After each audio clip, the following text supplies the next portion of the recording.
This video is sponsored by the award-winning Daily Market Movements trading platform.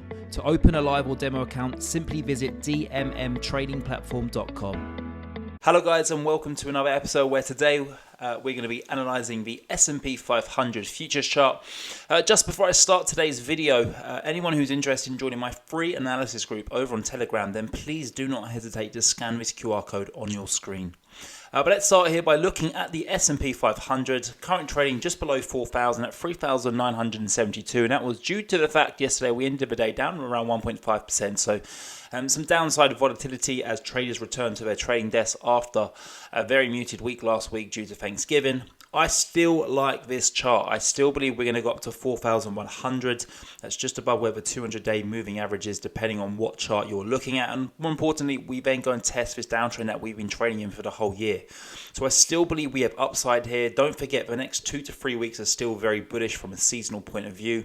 But not as strong as prior to Thanksgiving, but they are still strong. And I still do expect to see the bulls come back in here and send this market back above the 200-day EMA and then up towards, the testing point of this downtrend.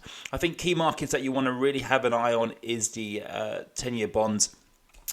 We have started to move towards the downside here. We're currently trading at 3.677%.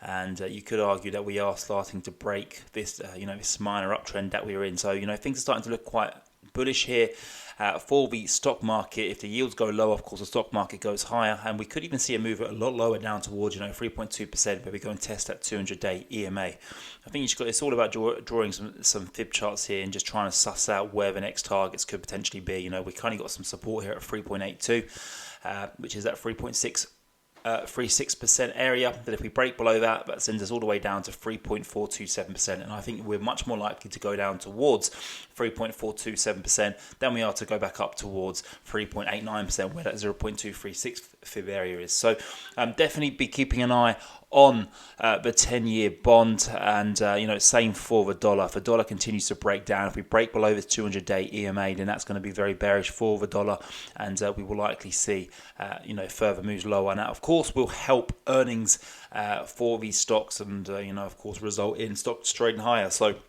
all eyes on the 10-year bond and the dollar as the S&P 500 just kind of tries to search for a catalyst or some direction. One thing to note is that we are going to hear some inflation reports coming out of Europe this week. We think we have the PPI in Germany. Any signs of a slowdown in inflation there, which will back up the picture here in the US, should be seen as very bullish, and it could potentially result in a surge in the markets. And then last thing I just want to point out is that Asian stocks are up 3%. After their trading session, and this is news that basically the Chinese government has come out and helped the picture, the real estate picture there. So a lot of Asian investors cheering the announcement by the Chinese government earlier on this morning, and that again could be a potential catalyst which helps stocks trade higher today.